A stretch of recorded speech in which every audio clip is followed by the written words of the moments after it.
2016년 둥관의 사업가 한흥로이 한흥고 라이는 손님들을 도심으로 안내하며 외국 손님들에게 지역의 표준을 소개하곤 했다. 그날 밤 하는 손님들을 둥관에서 가장 유명한 노래방 KTV로 데려갔다. 이곳은 오랜 역사를 가진 성매매 서비스가 있는 곳이다. 여기서 고객들은 매춘부와 수십 명의 아름다운 중국 소녀들 중에서 선택할 수 있다. 중국 외에도 고객들은 일본, 한국, 심지어 러시아 소녀들도 선택할 수 있다. 러시아 소녀들이 가장 비싼 편이다. 여러분은 한두 명을 선택하고 함께 노래 부르고 즐기면 돼요. 그런 다음 위층 방으로 올라가서 하고 싶은 걸 하면 됩니다. 성관계는 아니고 그냥 비즈니스일 뿐이에요. 하는 부드러운 목소리로 말했다. 둥관은 오랫동안 중국에서 죄악의 도시로 알려져 있으며 700만 명의 인구 중 10%가 성매매를 하고 있다고 전해진다. 둥관의 전형적인 매춘업소는 광고 간판이 없다. 오직 검은 까마귀라는 별명을 가진 포주가 입구에 서 있을 뿐이다. 철제문 뒤에는 5층짜리 단독 주택이 있다.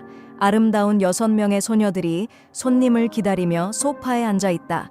그들은 넌 불빛 아래에서 라면 몇 그릇을 급하게 먹고 있다. 어두운 조명과 밝은 조명이 혼합되어 장면은 몽환적으로 보인다. 경찰이 방해하지 않을 거예요. 검은 까마귀가 말했다.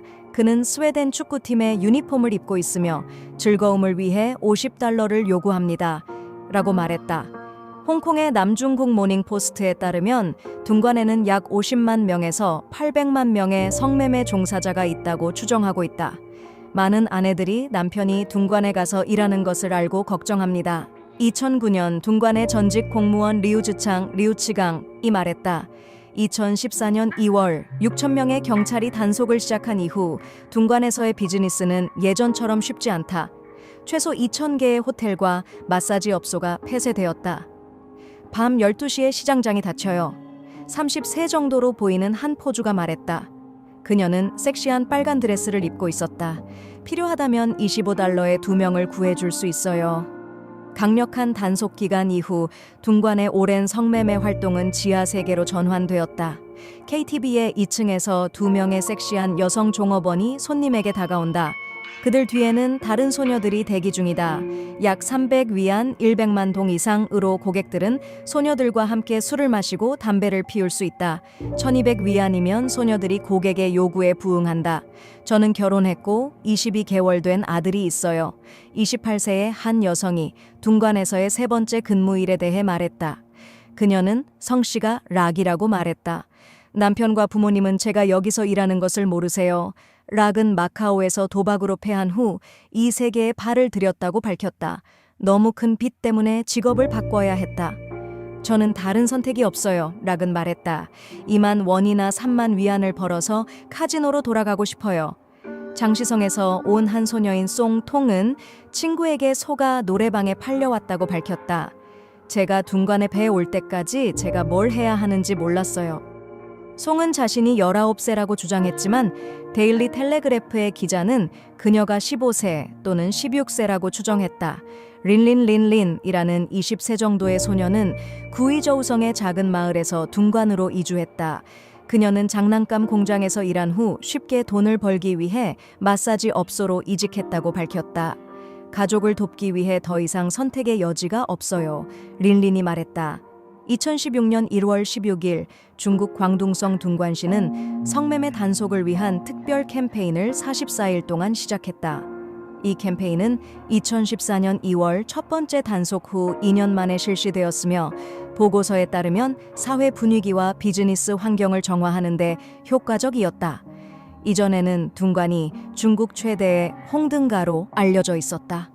2014년의 단속 캠페인으로 인해 2,000개의 호텔, 스파, 마사지 업소가 폐쇄되었다. 수천 명이 체포되었으며 그 중에는 성매매 중개인과 운영자, 부패한 고위 관료와 경찰도 포함되어 있었다. 도시의 부시장 겸 경찰국장인 얀 샤오캉도 해임되었다.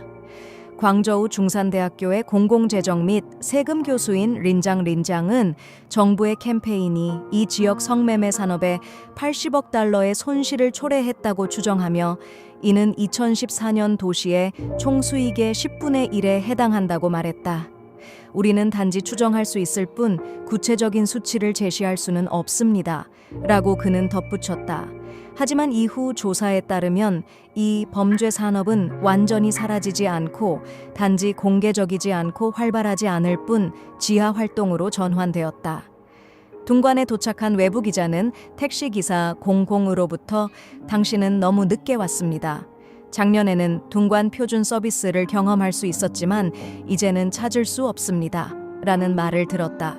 공은 자신도 외부에서 온 사람으로 둥관에서 택시를 운전하며 수년간 손님을 태웠지만 대부분의 손님이 가장 관심 있는 것이 둥관 표준 서비스라고 말했다. 그러나 공은 단속 이후 모든 장소가 철저하게 운영되고 있으며 외부인에 대해 매우 엄격하다고 말했다. 너는 외부인이라 혼자서는 서비스를 찾을 수 없다. 반드시 우리 같은 사람을 통해야 한다. 공이 말했다. 공은 정부의 단속이 자신의 수입에도 큰 영향을 미쳤다고 밝혔다. 예전에는 8시간 야간 근무를 통해 평균 500위안 1,700만 동 이상을 벌었지만 현재는 300위안 100만 동 이상밖에 벌지 못한다고 말했다. 가장 큰 영향을 받은 것은 일반적으로 둥관 표준 서비스와 함께 운영되던 호텔과 KTV, 마사지 업소들이다. 후 씨는 지역의 큰 호텔 주인으로서 그는 공공안전, 상업 및 보건 시스템의 사람들과의 관계가 있다고 밝혔습니다. 그러나 음란물 단속이 시작된 이후 이 사람들과의 관계는 점점 멀어졌다고 합니다. 후 씨는 그의 호텔이 6층으로 방음 처리되어 있으며 2층과 3층에서는 KTV 서비스가 10년 넘게 운영되고 있다고 전했습니다. 최근에는 오전부터 저녁까지 호텔에 직접 출근하여 사업을 운영하고 있지만 상황은 전혀 나아지지 않고 있습니다. 정부의 단속 이후 후 씨의 호텔은 하루 평균 30% 이하의 운영률을 기록하고 있습니다. 홍이라는 34세의 여성 화장품 가게 앞에서 멈춘 기자에게 그녀는 하루 종일 손님이 하나도 없었다고 말했습니다. 홍 씨는 정부의 강력한 단속 이후 화장품을 판매하기 위해 이 작은 집을 사들였고 그 이전에는 유명한 매춘부로 활동했다고 인정했습니다. 동관에서 몇 명의 매춘부가 있는지는 아무도 정확히 알지 못합니다. 9년 동안 이 업계에 종사해 온 홍 씨조차 수십만에서 수백만이라는 모호한 숫자만을 제시할 수 있으며 그녀와 같은 대학 졸업장을 가진 사람도 적지 않다고 합니다. 그들이 이 길에 들어선 이유는 쉽게 돈을 벌 수 있기 때문입니다. 전성기에는 한 여성 가장이 최소한 2만 위안 70만 원 이상을 벌 수 있었습니다. 라고 홍 씨는 말했습니다. 10년 가까이 이 일을 하면서 이렇게 큰 단속을 처음 보았습니다. 많은 사람들이 다른 지방으로 도망쳐야 했습니다. 라고 홍 씨는 이야기하며 여전히 자신과 같은 사람들이 남아있다고 덧붙였습니다.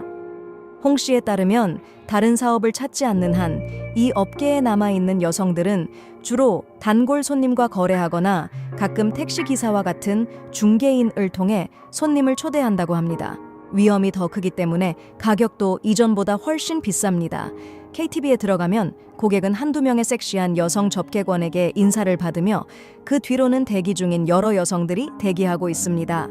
약 300위안, 현재 환율로 100만 이상의 가격에 고객은 한 여성을 고용하여 함께 술을 마시고 담배를 피울 수 있습니다.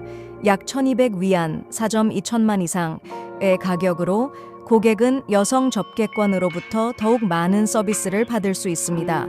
아름다운 로우 씨는 결혼하고 1세가 되지 않은 아들이 있다고 전하며 도박에서 졌기 때문에 동관에서 일하기로 결심했다고 합니다. 가족은 내가 여기서 일하는 것을 모르고 있습니다. 다른 선택지가 없습니다. 이것이 빚을 갚기 위한 가장 빠른 방법입니다. 라고 로우 씨는 말했습니다. 링링은 20대 초반의 소녀로 귀주 산악지방의 작은 마을에서 동관으로 온 사람입니다. 장난감 공장에서 일한 후 더 쉽게 돈을 벌기 위해 마사지 가게로 옮겼습니다. 가족을 돕기 위해 선택의 여지가 없었습니다. 라고 링링은 털어놓았습니다. 그러나 모든 여성들이 자발적으로 이 직업을 선택하는 것은 아닙니다. 한 20세가 되지 않은 젊은 여성이 장시성에서 왔는데 그녀는 가족을 돕기 위해 도시에서 일자리를 구하고 싶었으나 불행히도 친구에게 속아 동관의 한 배 팔려갔다고 합니다. 동관의 배 데려갈 때까지 내가 무엇을 해야 할지 몰랐습니다. 라고 상은 쓰라리게 전했습니다. 꽃을 파는 소녀들은 단순히 값싼 직업을 선택한 것이 아닐 수도 있습니다. 많은 이들이 팔리거나 납치되어 결국 매춘을 강요당하게 됩니다.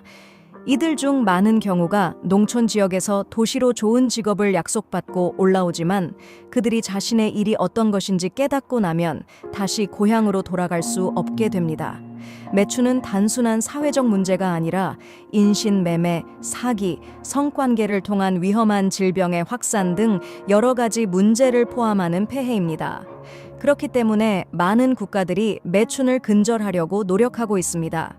그러나 이는 하루아침에 해결할 수 있는 문제가 아니라 오랜 과정을 통해 확고하고 강력한 노력이 필요합니다. 이제 프로그램의 시간이 다 되어 갑니다. 시청해 주셔서 감사합니다. 안녕히 계세요. 다시 뵙겠습니다.